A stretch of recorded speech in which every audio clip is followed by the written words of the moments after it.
Hello students. आज आम standard 9 रो गोटे ग्रामर पढ़ा जार ना हूँ समास। ओके, वेरी इंपोर्टेंट टॉपिक जोटा कि भलसे बुझा। तो समास आम आज पढ़ा। तो समास क्या कहती? समास होची परस्पर संबंध थिबा दुई बा ततोधिक पद को एक पदरे परिणत करिवार नाम होची समास। माने परस्पर संबंध थिबा दुई बा ततोधिक पद दुई बा तार अधिक पद को आम कौन करवा ना एक पदरे परिणत करवा जे कि एक पदरे परिणत करने को ही आम समास कही था। जदि आम उदाहरण को जदि देखा ये लिखा जाए यशोदा पुत्र निमित्त शोकर अधीर हेले। यशोदा पुत्र निमित्त शोकर अधीर हेले। तो देखिले आम ये दुई बा ततोधिक पद ही ये मिशिची जोटा कि आम एक पदर परिणत कर पुत्र निमित्त शोक। तो ये कौन हो बहुत सारा पद अच्छी पुत्र एक तापर निमित्त तापर शोक। ओके, तो मुझे कौन कही समास कौन है ना परस्पर संबंध थिबा दुई बा ततोधिक पद को एक पदरे ये परस्पर संबंध थिबा कौन अच्छी दुई रु अधिक पद ही अच्छी एक दुई तीन पद। ओके, तो जेहेतु ये अधिक पद अच्छे तेणु ये पद गुड़ी एक पदर माने गोटे पदरे परिणत करवा। ओके, तो जोटा कि आम समास ही कहवा। तो पुत्र निमित्त शोक पुत्र शोक यशोदा पुत्र शोक अधीर हेले। तो समास आम देखिले एक बा एकाधिक पद। ओके, सॉरी दुई बा ततोधिक पद को एक पदरे परिणत जी करे सी हूँ समास। तो समास आम क्या कहवा आउ थे कही नौ परस्पर संबंध थिबा दुई बा ततोधिक पद को एक पदरे परिणत कर नाम हूँ समास। ओके, नेक्स्ट आम जा मुझे भलसे ये बुझी नौ। ओके, समास परस्पर संबंध थिबा दुई बा ततोधिक पद को एक पदरे परिणत कर नाम हूँ समास। ओके, तो ये उदाहरण देखा सुनारे तैयारी हारटी झील को भारी मानुची। सुनारे तैयारी हार। ओके, तो ये हूँ कौन ना एकाधिक अधिक सॉरी अत्यधिक कौन अच्छे पद अच्छे एक दुई तीन पद। तो तीन टाक पद को आम एक पदर परिणत करिया सुनारे तैयारी हारटी झील को भारी मानुचे। आम तो कहूने सुनारे तैयारी हारटे भल लगुच आम कौन सुना हारटा भल लगुच। तो केमती तो सुनारे तैयारी हार जोटा को आम समासर कहले कौन एक पदर परिणत कले सुना हार। तो सुना हारटी झील को भारी मानुची। ओके, सुनारे तैयारी हारटी झील को भारी मानुची आम जो कहे सुना हारटी झील को भारी मानुष। तो निहत भाव में कौन होमर टिकेनाकू पदटा कौन हो एक पदरे परिणत हो जाए तीन टा पद एक पदरे परिणत हो। ओके, तो नेक्स्ट आम जा नेक्स्ट अच्छी समस्त पद। एक्चुअली समास अच्छी ना समास समस्त पद अच्छी। तो समस्त पद समस्यमान पद विग्रह वाक्य जोटा कि आम पढ़ा। तो समस्त पद समास पद गुड़िक मिलित होगा जो पद सृष्टि हुए ताकू समस्त पद कहुए। ओके, अन्य आम कहीपर समास निष्पन्न पद को समस्त पद कहवा। ओके, आम या भलसे बुझीपारे तो आम भलसे बुझा। तो समस्त पद कौन ना समासरे पद गुड़िक मिलित होगा पर जो पद सृष्टि हुए ताकू समस्त पद कहुए। तो आम पूर्व देखुले जे सुनार तैयारी हारटी झील को भारी मानुची माने सुना हारटी। तो ये कौन ना समासरे पद गुड़ी तो मिलित हुए ये जो पद थिला सुनारे तैयारी हार। ओके, सुनार गोटे पद तैयारी गोटे पद हार गोटे पद। तो जिते मिसिला कौन सृष्टि है ना सुनाहार। तो समासरे पद गुड़िक मिलित होगा पर तो मिलित है कौन सृष्टि है सुनाहार जो पदटा सृष्टि हो माने को पद सृष्टि सुनाहार सृष्टि है। तेणु यहाँ कौन कह ना ये जो सुनाहार सृष्टि ताकू कहवा आम समस्त पद कहवा। तो आउ गोटे एग्जांपल देखा सिंह चिन्हित आसन माने सिंह चिन्हित आसन माने सिंह चिन्ह थिबा आसन को कह जाए सिंहासन। ओके, तो सिंहासन आम जोटा कहूचे तो सिंहासन को आम कहले कौन ना समस्त पद सिंह चिन्हित आसन तीन टा पद। तो तीन टा पदर एकाठी है तो मिलन होगा पर तो कौन सृष्टि है ना सिंहासन सृष्टि। तेणु यहाँ आम कह गोटे समस्त पद। ओके, नेक्स्ट जा नेक्स्ट अच्छी समस्यमान पद। सिंहासन समस्त पदरे सिंह गोटे समस्यमान पद और आसन आउ एक समस्यमान पद। जो पद गुड़िकर मिश्रण में समस्त पद गठित हुए से पद गुड़िक गोटे गोटे समस्यमान पद। तो जो पद गुड़िकर मिश्रण तो जो पद गुड़िकर मिश्रण ही समस्त पदटा सृष्टि हुए ताकू आम समस्यमान पद कही था। जमीक ये आम बुझा समस्यमान पद जो पद गुड़िकर मिश्रण ये आम पूर्व पढ़ते सिंह चिन्हित आसन। तो सिंह चिन्हित आसन मिसिकी सृष्टि है सिंहासन ना ये है समस्त मान पद। तो जो पद गुड़िक तो पद किए सिंह गोटे पद चिन्हित गोटे पद आसन गोटे पद। तो ये जो पद गुड़िकर जो पद गुड़िक रहा ये पद गुड़िक गोटे गोटे हेले समस्यमान पद। आ गोटे एग्जांपल लिखी धन को प्राप्त। ओके, धन को प्राप्त तो आमर उत्तर है धन प्राप्त तो धन प्राप्त कौन है ना जो पद गुड़िक मिशिकी जो सृष्टि है कहवा आम समस्त पद किंतु जो पद गुड़िक आम जदि कहवा धन कु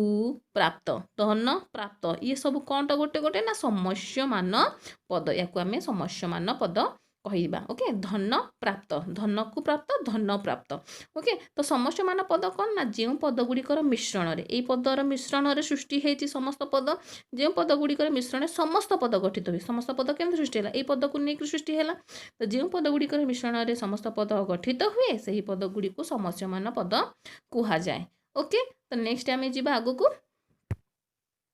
नेक्स्ट आम जा विग्रह वाक्य क्या कहती तो समास अंतर्गत पद मानकर परस्पर संबंध जानापी जो वाक्य गढ़ा जाए ताहाकू विग्रह वाक्य कहुए ओके समास अंतर्गत पद मानकर परस्पर संबंध जानापी जो वाक्य गढ़ा जाए तो गोटे वाक्य आम जोटा गढ़ुचे ताकू विग्रह वाक्य कहुए विग्रह वाक्य को व्यास वाक्य व समास वाक्य बोली कहुए ओके तो आउ थे कही नौ समास अंतर्गत पद मानकर परस्पर संबंध जानापी आम तो भलसे बुझीपारे तुम एग्जाम्पल को जीवा देखिए भलसे तो आम जब एग्जाम्पल देखा विग्रह वाक्य क्या कहती तो विग्रह वाक्य समास अंतर्गत पद मानकर परस्पर संबंध जानापी जो वाक्य गढ़ा जाए ताहाको विग्रह वाक्य कहुए ओके तो समास अंतर्गत पद मानकर परस्पर ये गोटे पद तो ये परस्पर संबंध को जानापी या भितर जो संबंध को जानापी गोटे आम वाक्य गढ़ुचे तो जो वाक्य को गढ़े जाए ताहाको विग्रह वाक्य कहुए जमीक लुणी अटे जेउ माछ ये लुणी अटे जेउ माछ ये है कौन गोटे ये है आमर समास अंतर्गत कौन गोटे गोटे पद तो ये पद गुड़ी को लेकिन कौन सृष्टि गोटे वाक्य लुणी अटे जेउ माछ ताहा पाटी को सुआदिया लगे तो निहाती भाव ये गोटे वाक्य ओके तो लुणी माछ पाटी को सुआदिया लगे तो ये है आमर गोटे विग्रह वाक्य माने लुणी अटे जेउ माछ ताहा पाटी को सुआदिया लगे तो ये है गोटे विग्रह वाक्य तो आम भलसे बुझिले विग्रह वाक्य क्या कहवा समास अंतर्गत पद मानकर परस्पर संबंध जानापी जो वाक्य को गढ़ा जाए ताहाको आम विग्रह वाक्य कही था तो ओके उदाहरण आम देखिले लुणी अटे जो माछ ताहा पाटी को सुआदिया लगे तो क्वेश्चन निहाती भाग आसो जे कौन ना विग्रह वाक्य क्या कहुए आई होप कि भलसे तुम लिखिपार ओके नेक्स्ट आम कंटिन्यू करवा नेक्स्ट आम जा समासर प्रकार भेद समास केते प्रकार रे अच्छी ओके तो समासर जो प्रकार भेद को देखा अर्थर प्राधान्य दृष्टि समास को मुख्यतः 6 भाग में विभक्त कर भेरी इंपोर्टाट या मन रखा जे समास हो 6 भाग में विभक्त अर्थर प्राधान्य दृष्टि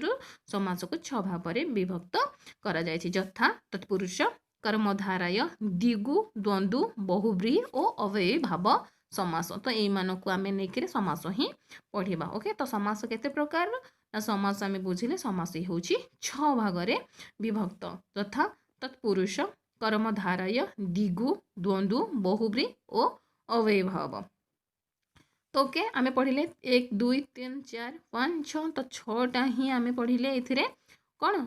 समास ओके तत्पुरुष कर्मधारय दिगु द्वंद्व बहुव्रीहि और अव्ययी भाव तो एमानक मध्यरु तत्पुरुष और कर्मधारय समास दुईटी उत्तर पदर अर्थरे प्राधान्य रोहुतिबा हेतु ए दुईटा को उत्तर पद प्रधान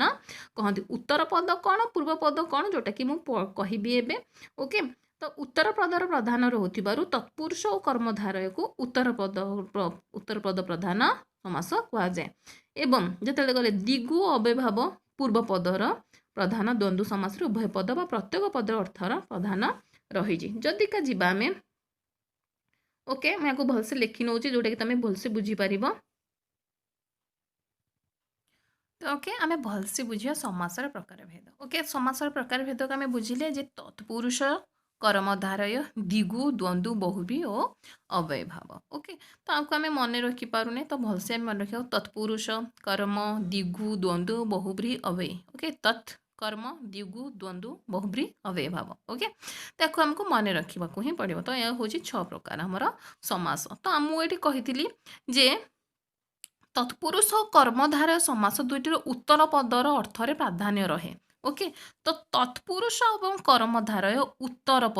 पद कहले आम जोटा कहे कि परपद ओके परपद आमर यार प्राधान्य रहे ओके परपद को अधिक गुरुत्व दिए कौ समास ना तत्पुरुष आउ कर्मधारय समास तापर आसिला द्वंद्व एवं सॉरी दिगु एवं बहुव्रीहि तो सॉरी दिगु एवं अव्ययी भाव दिगु एवं अव्ययी भाव जदि का जीवा तो दिगु एवं अव्ययभाव मु मार्क कर देछि तुम भलसे देख दिगु एवं अव्ययभाव जे कि पूर्व पद को अधिक गुरुत्व दियंती ओके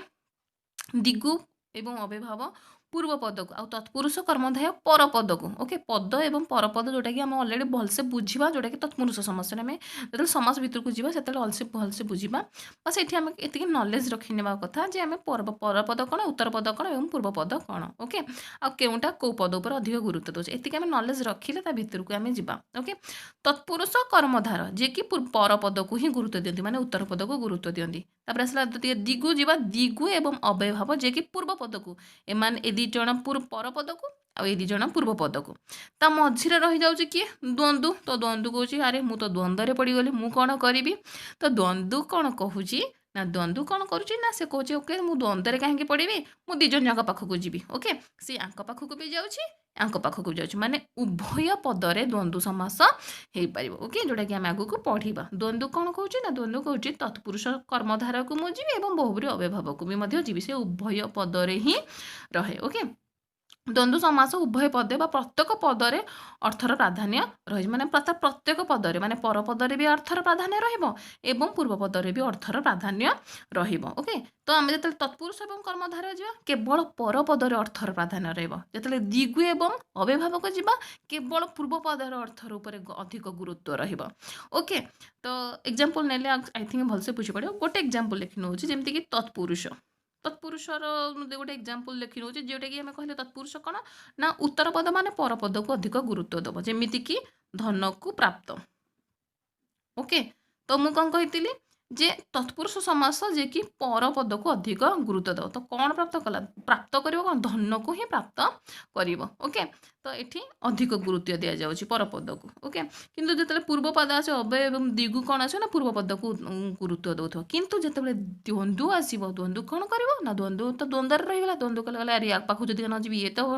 रागी जीव ता पाखे रही सी भी रागी कि कौन कहला कहला मुझे उभय पद को गुरुत्व देवी ओके आम एमती रखिले मन रही तो द्वंद्व जी कि उभय पद को गुरुत्व दूसरी तो आ रहीगला किए ना आमर बहुब्री समास जे कि रही जाऊँगी तो बहुब्री कौच तो द्वंद्व तो पलैला पाखक तो माने तो दी जन ग्रुप हो गले तो मत तो छाड़देले तो ओके तो से सी कौन कर तो ठीक अच्छे मुझे क्या पाखक जी सी कौन करुँच सी अन्य अर्थ प्रधान होकर रोचे माने से क्या प्रति जाऊँ माने अन्य अर्थ माने जो पद सृष्टि है तो से पद को न बुझेकरी अन्य अर्थ सृष्टि हम जमीक अन्य अर्थ कहवा 10 आनन जार ओके 10 आनन जार तो 10 आनन जार माने ये 10टा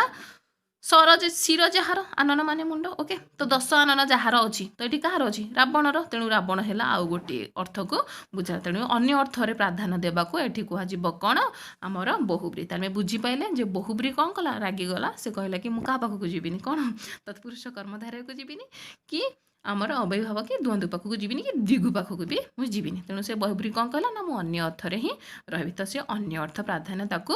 कहुए ओके आई होप कि तुम भलसे बुझी नेल एतिकी जो कौथे आम क्या अधिक गुरुत्व तत्पुरुष कर्मधारय जे कि आम पर पद को उत्तर पद को जोटा गुरुत्व देवा एवं दिगु अव्यय को पूर्व पदर गुरुत्व देवा एवं जे कि आसला बहुब्रीही जे कि आमर कौन आसूची अन्य अर्थरे गुरुत्व दि जाऊँगी और द्वंद्व जे कि उभय पदरे रोचे ओके आई होप कि तुम भलसे बुझी नहीं नेक्स्ट क्लास रे आम तत्पुरुष समास को जीवा ओके थैंक यू।